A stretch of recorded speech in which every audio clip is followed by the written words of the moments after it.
All right, directors of Common Power. I don't think we've been on the same Zoom in quite some time. Yeah, So it's for good to good be with you reason. all. For good reason, Right. because we're Uh, busy. so Larcy and Terry, great to see you. Charles and I get on the Zoom periodically. We have disagreements and arguments, folks. You just missed a solid 5 minutes of disagreement among us about whether to show the video clip we're going to show. All right, and so No, it wasn't a disagreement. It was a coming together. Mhm. all right, that's excellent. That's That's what it excellent. A was. common goal and focus. Look at We that just teacher moment by Charles right we were there. al- Okay. we were realigning on Oh, our common goal, on our common purpose. Oh man. Uh, Larcy Douglas, let's start with you. Just how are you doing? You haven't been on the pod for a long time. How are you doing? I'm good. I'm optimistic. I'm also keeping an eye out on information that's out there. I told Charles yesterday I was kind of trolling some people on Twitter, but it felt really good. It felt really good. Larcy is she, you know how people are like, stay out of Twitter, it's not good for you and it's toxic and everything. Larcy like dives and like when she has free time, she's like, you know what I want to do? I want to go battle trolls on social media. There are fabulous. certain people that like they have like an advanced degree in this skill Uh-huh. set, and I like the ability to like passively aggressive say like, "Hey, good, Oh yeah. nice Yeah, job with the garbage truck. That was really good." Okay, and this yeah, kind of she thing. also feeds off of it. Like she's a warrior. She's a warrior. Hey, Yeah, that's what I've been Absolutely. doing on the free time in between, raising the family, making sure the kids are fine and totally. the organization is running just like everybody else on the screen. Yeah, my wife, Lisa's been out of town. She's coming back for the election, so we can be here together. But Sam is here with me, and I'm talking to Lisa like 2 days ago. And I'm like, "Hey, everything is going great. Sam's doing great." She goes, "Do you know he has pink eye?" And I said, "No, no, I didn't." And she's like, "Yeah, he called me and told me this like an hour ago." I'm like, God. I'm like, "Okay, all right, so yes, okay." Terry, how are you doing? Doing all right. Sunny Maryland. All right. Lucky. Yeah, we end early voting tonight at 8 p.m. So You're going to elect Mm. not only a Way to bring it blue back to voting. Way to go. president, Look at but that. you're gonna elect Angela Also Brooks to the U.S. that's Senate. that's That's a what we're big trying deal. to do. Yeah, there've been record numbers of doors knocked on in Maryland for her. So with the different Nice. Democratic parties. Nice. So we're All over the pushing it. country. Yeah. Yeah, All over the exactly. country. Exactly. Okay, So yeah. I'm gonna show some to start us out here some data fresh off the Twitter feed um, from Gallup polling firm, which is a nonpartisan polling organization. This is levels of enthusiasm for voting, and it goes back from 2000 to 2024. The red line are Republicans Mm. saying they're enthusiastic, and the question is, are you more enthusiastic than usual about voting or less enthusiastic than usual? And you can start over on the right side because that's where we are today. And we see that the Democrats are 10 points more enthusiastic than they are usually to vote. That's the kind of enthusiasm gap we want to have for the campaign we're working for. But if you go back in time historically, the data track pretty closely to who wins an election. Yeah. Okay. Mm. In See. 2016, Dems are so, look how low Dems are in 2016. That's Nicolo, just, everybody was, man. Yeah. That's a Yeah. crazy dip right there. Yep. But and yeah. it's devastating for our country what happened then. Yeah. That's Yep. devastating. If you go back to 2004, it's the last time the Republicans were right there neck and neck too. And Bush is the last Republican president to win the popular vote, George W. Bush in 2004. Only one time since 1988 have the Republicans won the popular vote, and it was that year, Unbelievable. 2004. Can Uh, 2012 read as, because you have a high level of Republicans who are enthusiastic about voting, could it read as them being enthusiastic about voting for Obama?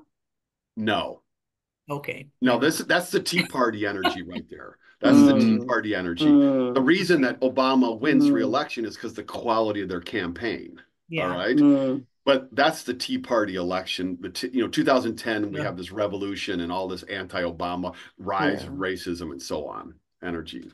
So that's the birth of the seeds of Trumpism right there. yeah. Reemergence. Well, Trumpism specifically, because he's a big figure in the birtherism thing. Yeah. You know, the thing I think about when I see that, David, is it just you know, one of Obama's biggest knocks is that he didn't create exactly. Yep. He didn't create a grassroots movement around politics in his elections. And even after 2012, you know, he had to have had a massive push on the ground to beat this enthusiasm on the right. And the fact that that didn't turn into anything, well, maybe not anything, but we had to rebuild again in 2016. Anyways, all right. Wait, he's not perfect. No, I think historically, the legacy of him on that point you're making, Charles, is a very damning point about Obama. Yeah. All right. I think he's perfect. So. Especially as an organizer. You think he's perfect. I hear you. But especially as an organizer, like that's a huge blind spot. What he didn't do, what Stacey Abrams did, what Beto did, et cetera, et cetera. Exactly. He's doing it now, though, I think. Now he's doing it in this election campaign, or at least helping to fuel that. Well, he's showing up as an individual, but the organizational piece. I mean, everyone's doing much better right now, but it's hard to not get it right when she's doing so damn well. Yeah. So let me show you this. This is a deep dive on 2024. So this is the same Gallup data for 2024. It's just from April through today. And you can see the shift among the Democrats in this period of time. All right. When Biden was the nominee back in March to Harris becoming the nominee to where the Dems are relative to Republicans today. What I also find interesting is independents have moved too. All right. Independents in the middle have also moved. So this is a very positive sign for us, for the Dems. And with the independents, because I mean, I hope we won't know until it's settled, but that they are more likely to lean left in this cycle because of, Trumpism. Yeah, I think it's a bridge too far for them. Yeah. Well, yeah, and I think that the line that matters more actually is the red one for us. That's what I think it is. I think a lot of the enthusiasm with registered Republicans is not just for Trump, it's for Kamala. And that we're going to see that in a bunch of red states and a bunch of swing states. Question on that line. I'm wondering, I know surveys and polls, you reach out to people, but that high peak point was in, a little bit after July to now. Like, are they asking the same people saying, are you still enthusiastic? Or if they're adding to the data, wouldn't that be an uptick a little bit? No, each poll is a new body of people. Okay. So it's a new random sample of people. I think that that level right after Biden steps aside and Harris emerges the nominee is rooted by this deep release of emotion for many Democrats. So the fact that we've stayed very close to that is really, to me, quite surprising that we've stayed that close. All right.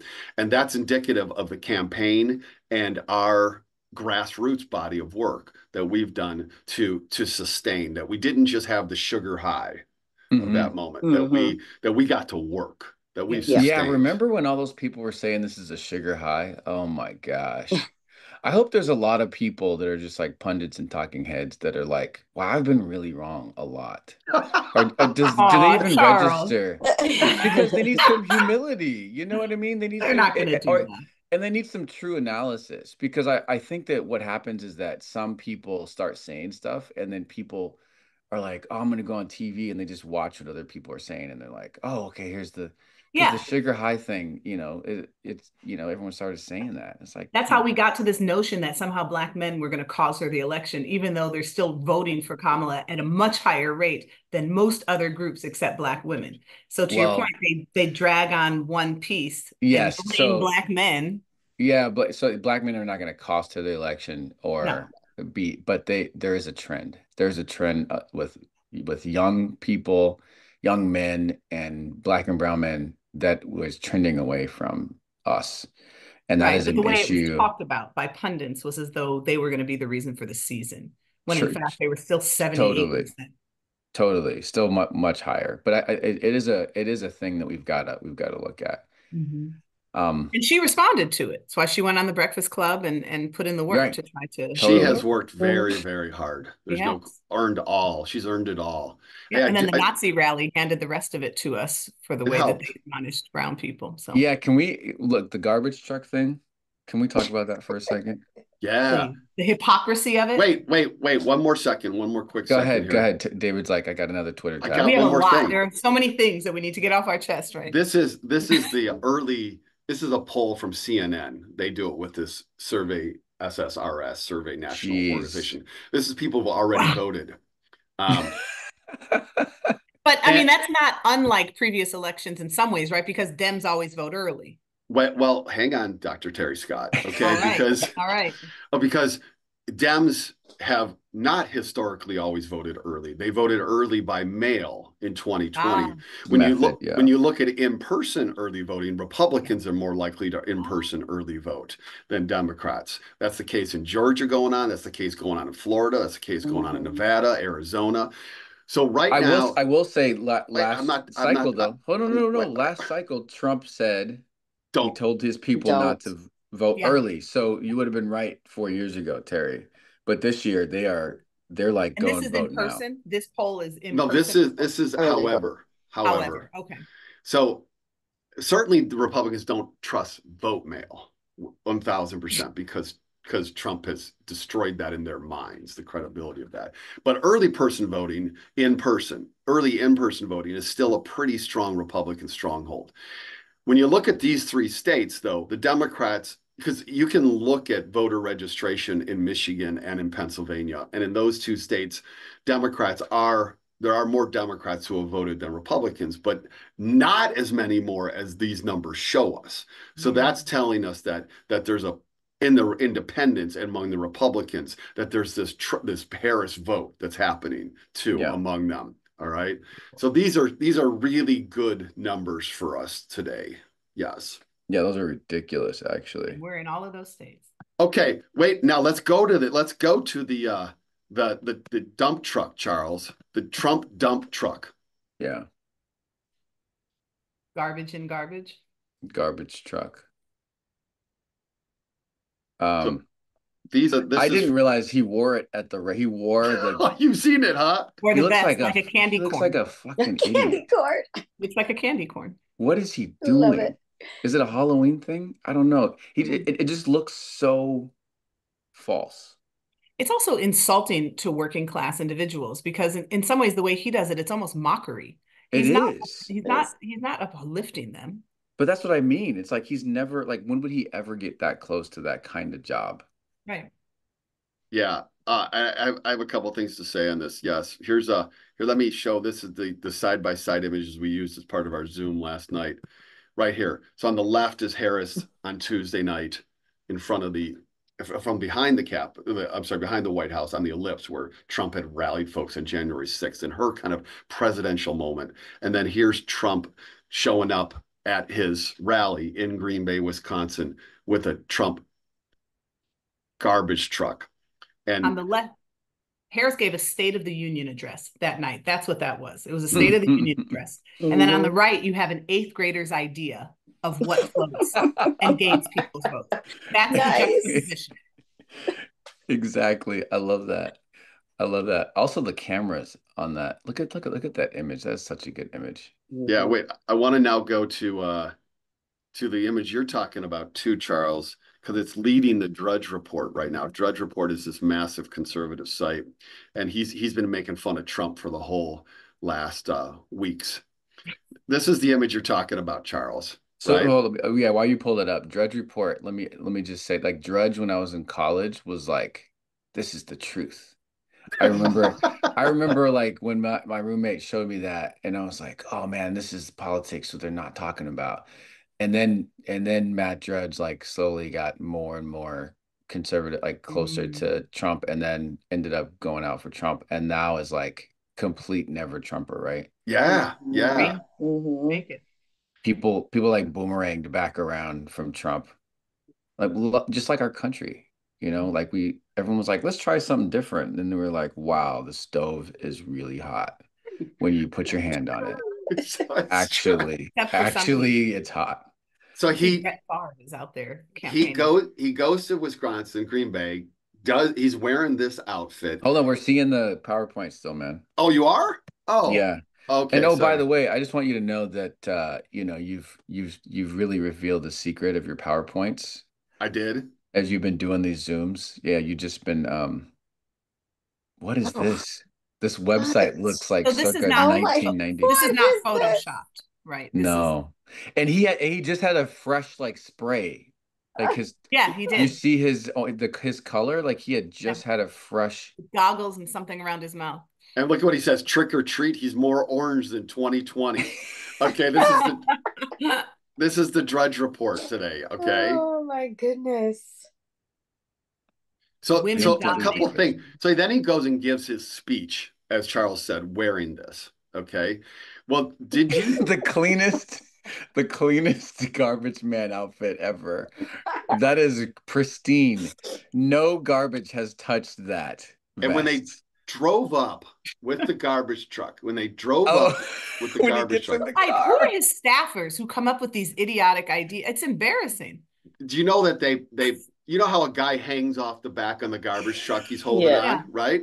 Yeah, they put Vivek back there, Got and it. yes, No. they So took Vivek will do anything to get a spot in the the administration. That's one brown man on the campaign. They took Vivek and put him on the back of the truck, and he's hanging off the truck as they're coming in. and Okay. also he put himself there. He did. He did. Yeah. Do you have the video of him trying to get in the What an truck, idiot. David? Oh, sure, sure, sure. This is good. I love that for the audience who's watching this. If you've ever wondered who the people were who run this organization and what they gain joy from, this is like a live directors meeting. This is pretty much it. The next section we're going to start talking about personnel. So if you want to stay for that, we're going to go through our direct reports and just talk about how people are doing. And Yep. Everything. Finances. yeah, we're going to do some FEC reporting live on Right. the on the Real podcast. time. Was Tim Scott not available to hang off of the back of the truck? Because Oh. he would have also Oh, agreed to such. no. Oh. Oh no, Terry. But this is Terry, this. that was a personal I can't. dig right Look, there. so you know how you go into the search bar line. You go into the search bar line and you start to type in what you're looking for, right? Oh no, what'd you And put? so no, I typed in Trump and then I had get, and I was gonna say Trump getting into garbage truck, but it filled it in for me. All What did right. it say? It filled in Trump getting in the garbage truck for Yes. you as the Yes. first thing. Oh my gosh. The internet loves this. What are you pulling up now? This guy is gonna Oh, that's what he's looking for. Okay. he's looking for that. I do have a question, and it is a rhetorical question. Okay. Why is Biden's face held to the fire for the comment he made about garbage, but every single day Trump says something about America Oh, and because it's immigrants and because there's the Trump filter. But yeah. also, isn't that like my first thing when I heard about the Biden gaffe thing was like, this guy was about to run for president? And he was gonna be president for 4 more years? Really? Yeah. Yep. Really? That was the plan, is to have this guy run the country and talk and stuff?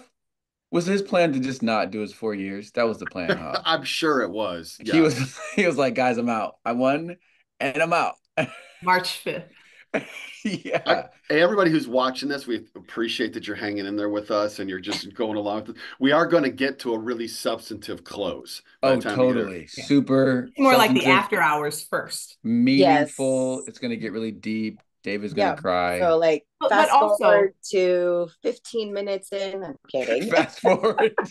you know what? I think that Exactly. right now people are fine with these moments of levity. Okay, Yes, here because we you know go. why? We need joy, baby. Yes, it's We okay to need have the levity. joy. Can you But see we'll this, crumble. folks? Yes, Okay, play here we it. Yes. go. 250 million people are not garbage. I can tell you who the real garbage is, but we won't say that. Only 250 million. Here he goes.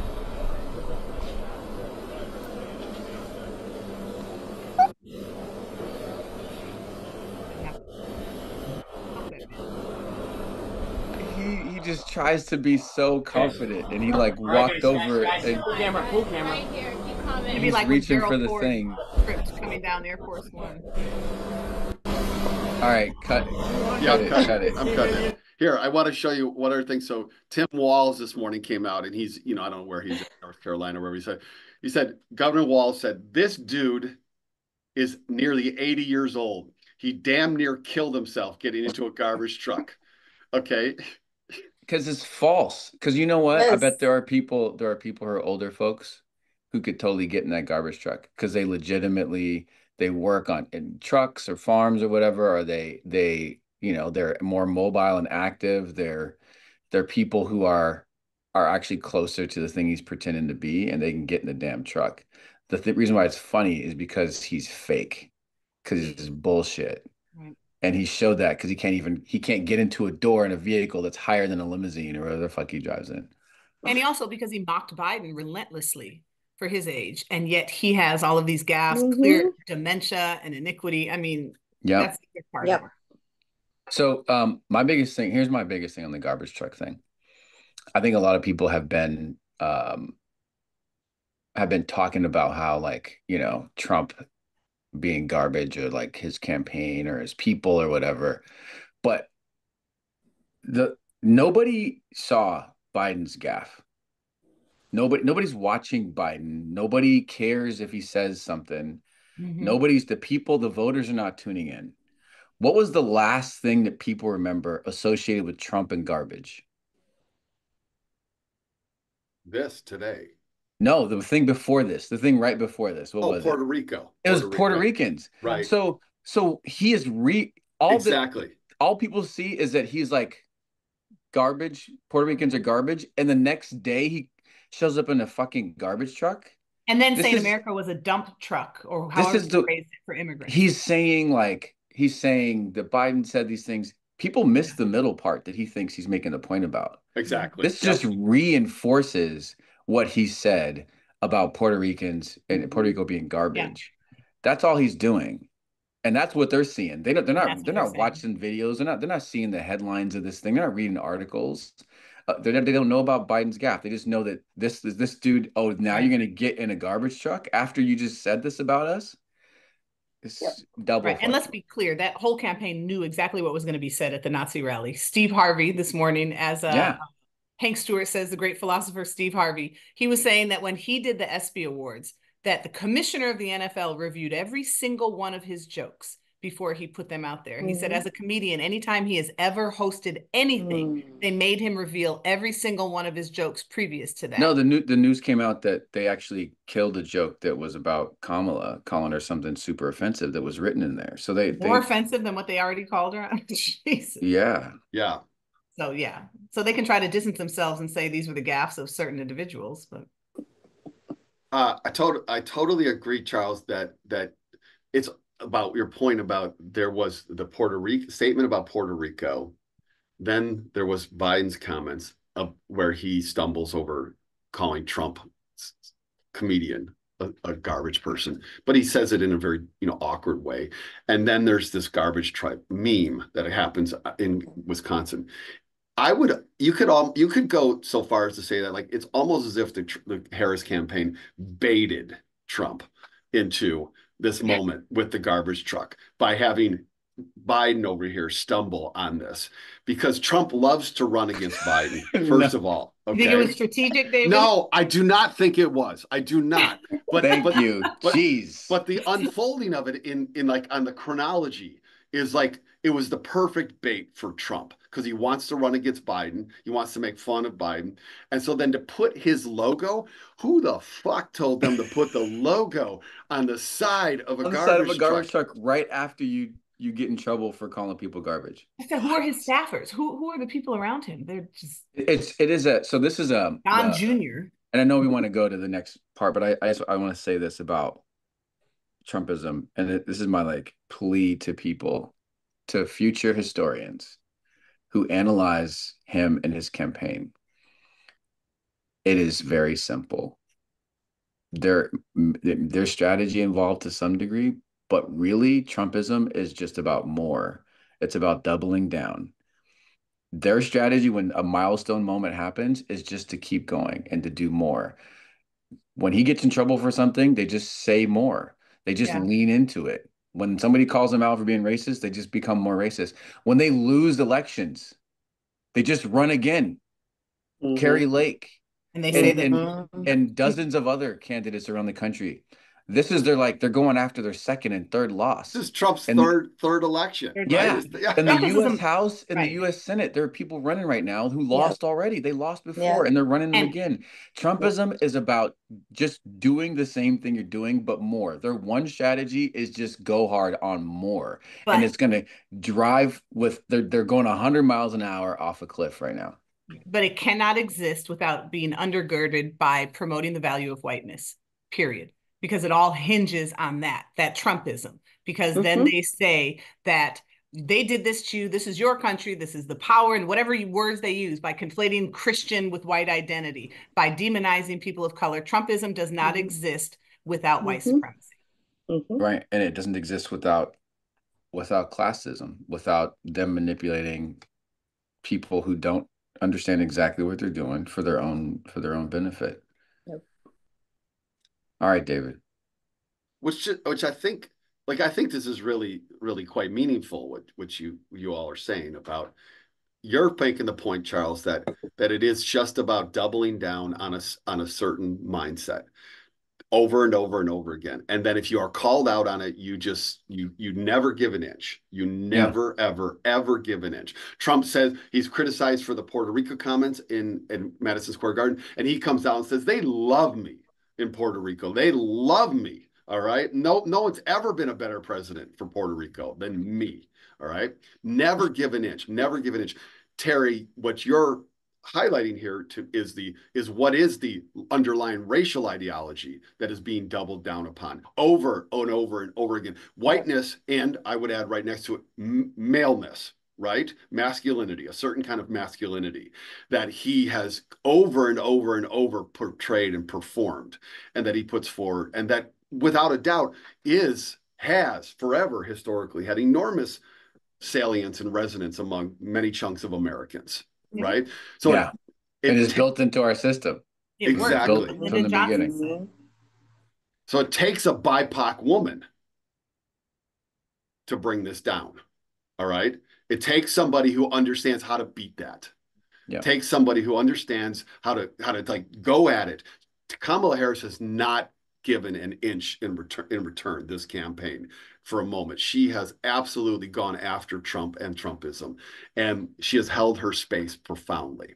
Yeah. And you know what, David? I think there's a video clip that we should play that really excellent speaks to that. Let me I don't find know if you know about it. Yeah, it's It's the clip at the end of her speech last night. I don't know if you saw it. This was the one in Harrisburg, right? Yeah, yes. The one in DC. The one in DC. Harrisburg. Oh, there you go. No, it's not it. Excuse me. It's in Harrisburg. That's the name of the I know. Harrisburg. I know. It's like they created a town just for her. Exactly. So Terry and Larcy would love to get your thoughts and feelings when you see the way that she holds and just takes authority. Now, what's going on here is that she's given a speech and there's an interruption of the speech. There's some people that are protesting. I don't know what their position is, but they're protesting. And so she's going to respond to them, and then she's going to take back control. Likely Gaza, we think. Sure. Yep. Yeah. On the other hand, Donald Trump's answer to financial pressures is for you to face the same deal.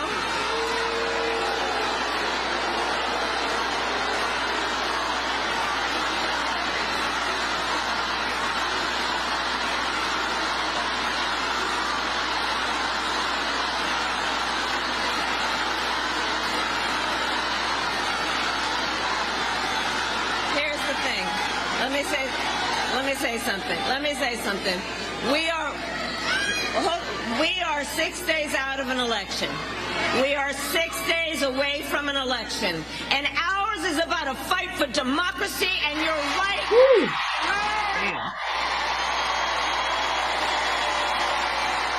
That is what is on the line in this election. That is what is on the line in this election. Look, everybody has a right to be heard, but right now I am speaking.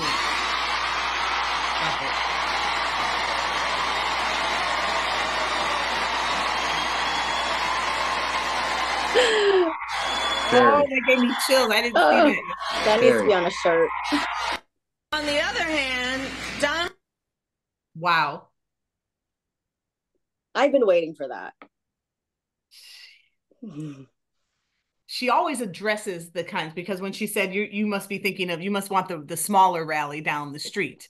That was funny. She addressed it. She can't just go past those things, because people will read that as a sign of weakness, that a woman is coward and they just didn't even address it. They wanted to ignore it. They didn't want to confront it. So she has to be strategic about how she confronts it.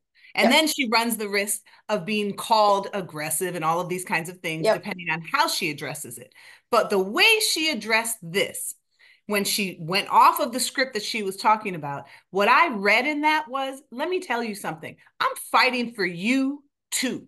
Do you understand that? This is about a democracy that will affect you too. We don't have time for anything else. There was a seriousness inherent in what she was doing that said, this is for you too, whether you like it or not, I'm going to fight for you. And here's one thing that like people don't see is that she didn't immediately use the language that she chose to use immediately. She paused, waited. She made space so that they can have their voices heard. And I truly believe that that is what she was doing. And then kind of redirected that and said, okay, now you had your chance and here we go. Like, this is like, we're focused here.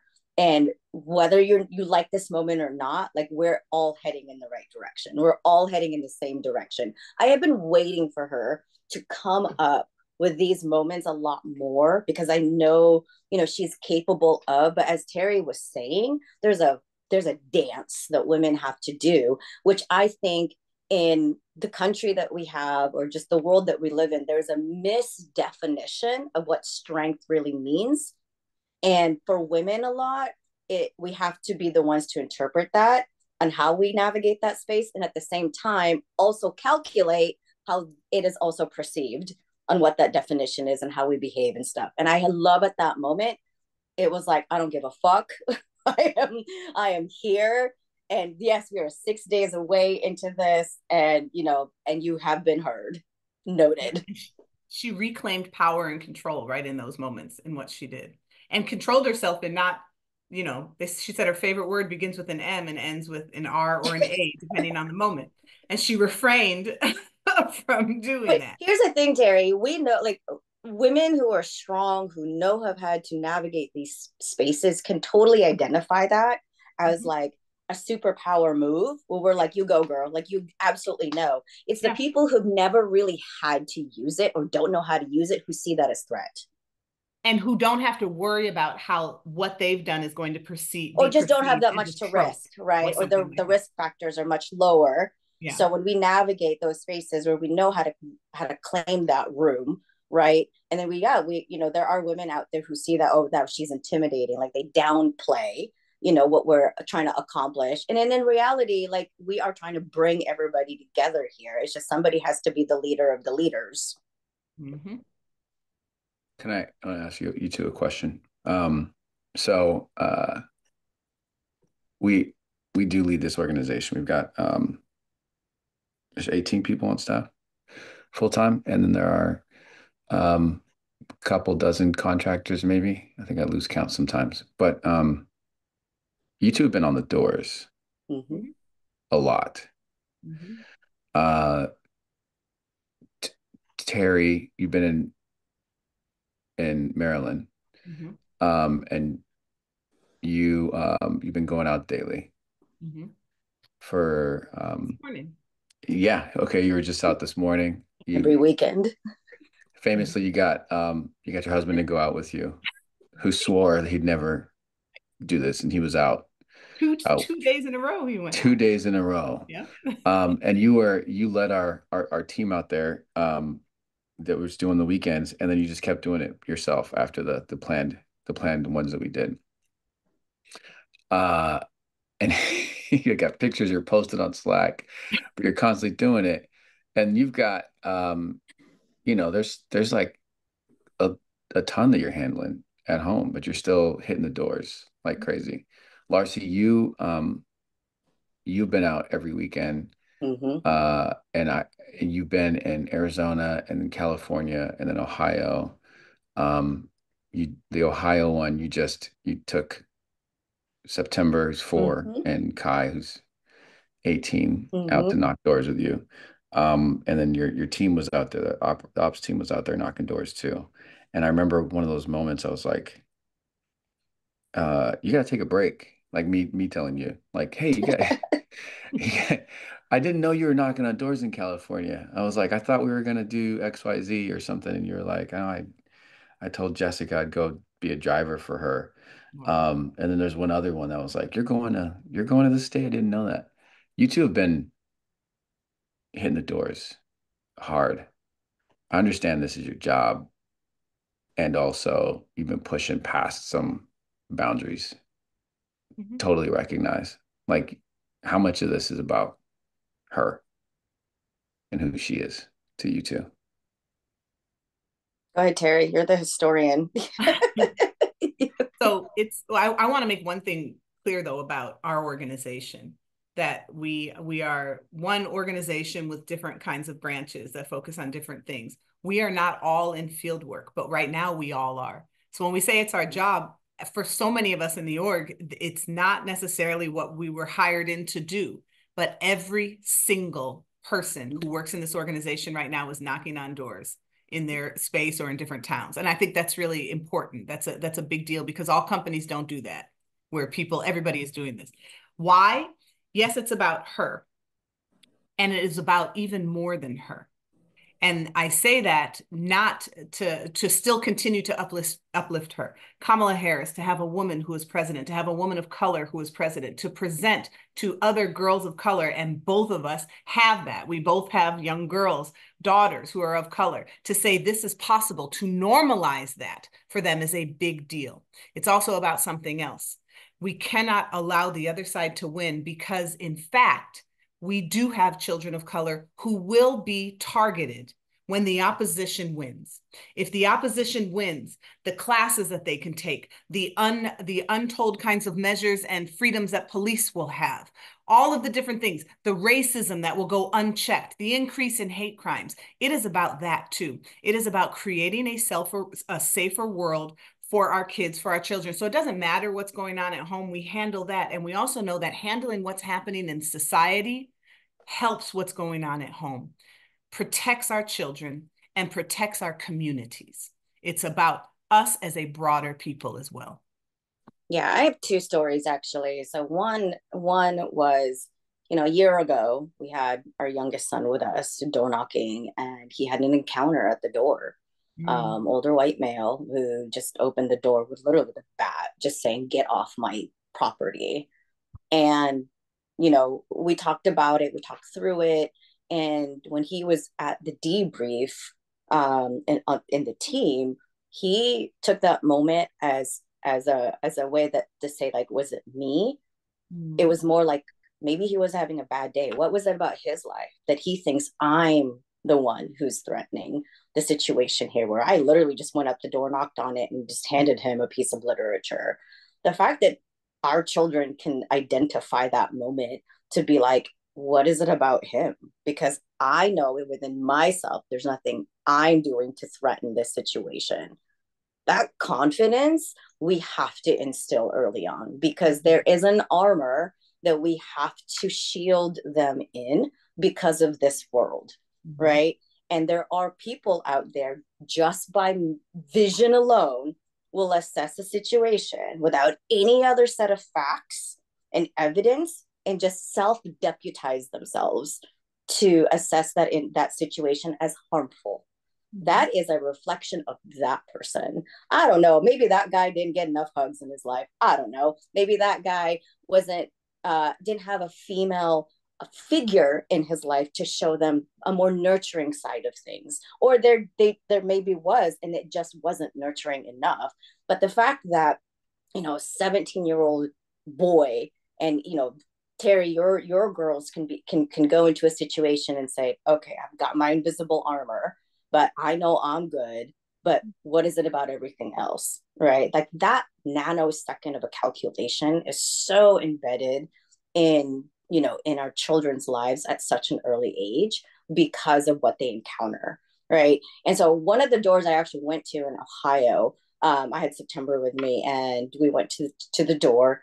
I was looking for the young, like the student. It was like 19-year-old person, and the dad opened the door, and immediately I in the middle of my hi, my name is, he sees my lit, and he says, I can't vote for her. I'm pro-life. And he begins to kind of like give me the talking points at what pro-life is about, right? And then I said, you know what? I am too. And I look at September, and I said, I want her to have a fulfilling life. I want her to live well into adulthood, to be a productive citizen in our society, so that she's not gunned down at school, so that she gets proper nutrition at school. So are you also for gun reform and educational reform, so that they can live up to their true pro-life potential, right? And then I said, because if all you want them is to get life, then that's just pro-birth, right? And then I was like, September, give the nice gentleman the little sticky so that he can remember the important dates. And then she handed him the little yellow sticky, and he just like stood there like frozen, right? And I think like we all want the same thing. It's just unfortunate that there's like the misinterpretation of how we all achieve it, right? Or we're so fixated on who's getting it wrong versus the forgiveness that Charles was talking about yesterday, and how we should be in a space now, we will be in a space now to give each other more grace, and how we start to heal this country back to a place where we can be more productive in our conversations and the way that we live our lives. And it's just also unfortunate that there is a mechanism out there that has monetized on our grievances, and are pushing for narratives so that they could make money off of it, right? So all of these things, in addition to like the normal day-to-day life that like our children and BIPOC individuals have to live through, you're just like, oh, what else? So here comes Kamala having a where she's like, hold on, I get you, I am speaking, and at the end of the day, you will also come with me. That is not the language that the other side is saying. They're saying it to a very subset of people. Yeah, well, right there, just super narrow. Yeah. David. Thank you, Dr. Terry and psychologist Larcy. I appreciate this and the wisdom. We are common power collectively, and also America needs common power, right? And so I love working with you guys. Thanks for bringing your wisdom and all your energy and your insights. Thank you all, of course, Charles, for being our ED and leading us. We got 5 days, right? 5 days. 5 days. We got nothing to celebrate yet. All right. We're enthusiastic. We're hopeful. We're determined. We got 5 days to go. We got to run it all the way. Terry, I know your daughters have done track. They have to run through the tape, right? Yep. Mm-hmm. That's right. Yep. You can't stop or you'll lose. Yep. And you know what else that analogy is great is one of our Institute educators, Miss Faye. She said a month and a half ago, I need every one of you to be exhausted until election day. And so we say that to all of you. You need to be tired all day long until election day, whether that means you're knocking on doors or texting or making phone calls or making sure your neighbors are getting to vote or talking to people about voting. We need you all to be tired until the polls close on Tuesday. Amen to that. So it goes back to what you were saying earlier, Charles, of saying, how do you do it? It's because of the strength of other women around us that continue to model what should be done to power through. Yeah. And there are generations out there working together. And those young people, they're watching, even if it looks like they're not, right? We all have kids. Even if it seems like they're not paying attention, they're not hearing us, they're watching, they're learning, they're absorbing it. And that's part of the magic of how we do things. David, thanks for bringing us together. This has been it's been invaluable that you put these on every single day. Yes. I know that sometimes you're like, I can't wait to do this thing, and sometimes you're like, fuck, I gotta do this thing again today. But it's a labor of love. We appreciate you doing that, and thanks for suggesting that we all come together, because we've been really heads down. And it's always good to have somebody who is kind of looking a different direction, and able to, and looking after us too, because you're like, hey, let's get together on this platform that we got, because people haven't seen us, they haven't seen the four of us, they don't know who runs this organization. So good call, man. Good call. Thanks. Everybody. Yep. This is us. Yep. Where's everybody headed this weekend? Should we throw that out there? Arizona. You would go to Arizona? Yes. See, look, Larcy didn't even know. Yes. I want a canvas. Let's take a turf, David. Absolutely. Right. I want you and me, Larcy, we're going to go out and we're going to canvas. And then we're getting some really good food. All right. Yes, we're going to get some really good food. Absolutely. Yes. City. Yeah. And then I'm going to do a little education on Sunday. Terry, you're going to Pennsylvania. You're going to do a little education. Yep. Charles, you're going to both. Terry, you going to Arizona too, or just PA? Maybe Arizona. I'll know by tomorrow. That's how we roll, right? We game time decision. Game time. That's game right. time decision. But definitely Pennsylvania. 5 days is forever. What? Right. Yes, I'm going to Arizona, and I'm going Michigan, and then I'm going PA. And how many volunteers are scheduled to go out? Over 500.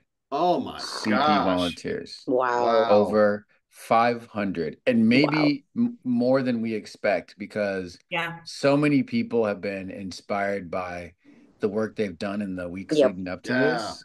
Yep. And people who have traveled are going back and telling people, and so we're getting dozens of messages with people being like, hey, can I go? I didn't do this. I didn't I just decided to do, I want to bring so-and-so. So it's gonna be a party, y'all. Yeah, we got a donation last night from somebody, and they put in the notes, I want to donate this in support of my daughter who's going out to knock doors in Michigan. Wow. All right. Yes. That's beautiful. Yes. I love that. And you know me, the most exciting part about all this to me is how many people are going to be with us after this. Yeah. And a preview to my closing message, my closing argument as we reach the election day is, I'm excited for what comes after this, y'all. Yeah.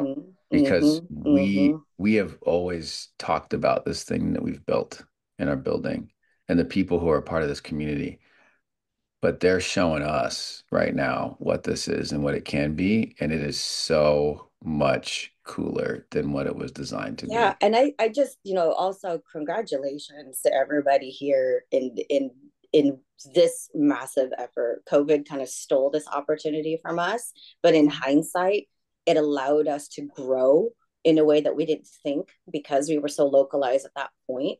But to be national in the shortest amount of time possible and having a bunch of people traveling from across the different areas, like that to me is what makes a movement.